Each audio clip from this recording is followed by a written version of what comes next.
You know those monster guys that belong to you and what's the word? Think they have names. Some of the names are clever. One of them is Wog. I'm here to explain which ones are and aren't clever. I'm assuming you already know which ones are and aren't Wog. Boga is a combination of bow, a piece of violin jargon, and Bogart, an English folk monster, not a term made up by obligatory notorious transphobe J.K. Rowling. Clamble is a portmanteau, get ready to hear those two words a lot, of bramble and cymbal. Congo comes from the name of the drum, conga. Apparently the word has a use beyond the dancing shoulder to shoulder. Cybop's name has a surprisingly high amount of layers for Mr. Helicopter Swimman. Layer 1 is a portmanteau of Cyborg and Buck, 2 words.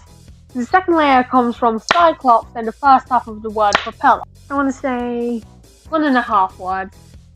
The third layer comes from the third syllable of the word helicopter, 3/10 of a word.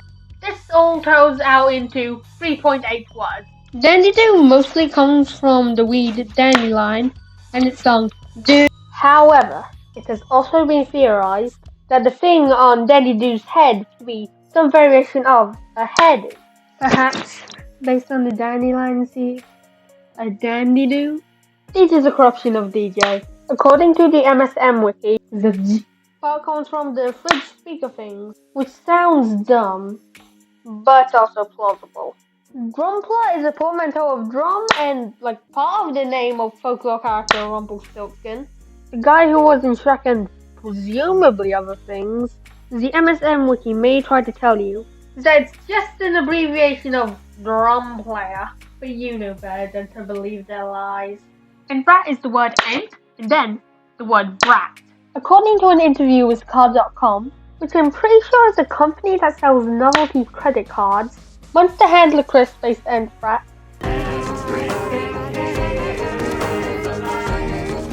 On the concept of an ant bratty child. This implies that somewhere out there on a far-off branch of the Sablomacherica, there exists the Ant Chad. Which begs the question, why isn't he paying child support bills? Furcon is a portmanteau of fur and acorn, which is weird considering that, whilst Furcon certainly is furry, they have nothing to do with acorns. They are the last monster to have a part of its name that has nothing to do with the monster itself. Hence, this counter.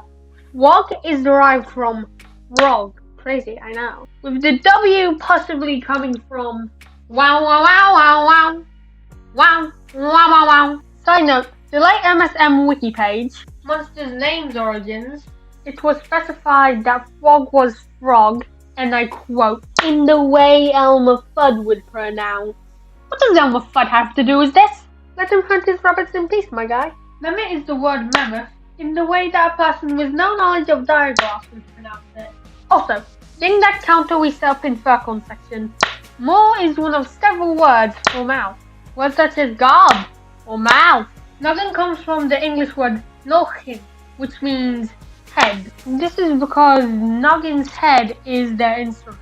Nochin can also be used to refer to skulls, which I like to think has something to do with Noggins being made out of rock, effectively giving them an exoskeleton. Personally, I think Big Blue Bubble should have been more direct, and make it a portmanteau of Noggin and some geological word.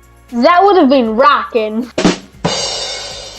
I'm sure I can figure out the meaning of octopus. Pango is derived from penguin and tango. Before you think that unnamed dumb name counter, know that tango is a type of music that makes heavy use of castanets. As for the way they are combined in, well, let's just say Newt Newt. Pom Pom is named Pom Pom because of the pom poms it has in place of its hands. What kind of monster would do this? Take a wild tuna from its habitat and replace them with what amount of fuzzy spheres? To give it a new name for the sole sake of staying apart from its skin? To do this to an entire species, no act? I know the name of the wicked mind. You brought this upon all Commissarios, yes. You will pay for your crimes, monster handler Chris. Potbelly is the words pot and belly, as potbellies live in pots. and 50% of their biomass is made up of a substance that scientists call belly. Potbelly's name is also the word potbelly, which is the kind of food poisoning you can get if you eat stuff straight out of the pot. Pummels! And that is all we know about them. Warrister is the portmanteau of worry and Quiester. How they let a natural monster have such a clever name, I do not know. Quibble is the word that means to argue about irrelevant subjects. Hope I helped out at least one person with a crossword puzzle there. Riff is derived from riff, the technical term for a cool thing you do with your guitar. Riddle me this, Batman! If the reading's name is simultaneously referencing the plant and the instrument, where does the ling come from? This isn't an octopus tonight, I seriously don't know. Gups is a corrupted pronunciation of gut, original Latin. This name was an abbreviation of suction cup. Don't ask me how the Romans knew what suction cups were, I don't know either. Shelby is the words shell and beat. Shrub is the word shrub. There's a slight chance that the double B is referencing the fact that they beatbox, and if so, then that is justified making this whole video for me, just to let you know how galaxy brain this name is. Sponge is a corruption of sponge. Do they soak up water? It's never directly stated, but they do look like they drink through their skin. Like frogs, if that's worth anything. The Thumpy is thump. E. Toe jam is less a portmanteau and more a slow gradient between the words toe jam, and jammer. Jammer is an instrumental term, so unless Toe Jammer has a hobby of interrupting radio frequencies, then ping the unnamed dumbling tower again. T-Rock is an actually pretty clever portmanteau of T-Rex and rock. This name is free hat approved. Tweedle is an uncommon word that means to whistle. I hope I helped someone else with the crossword puzzle.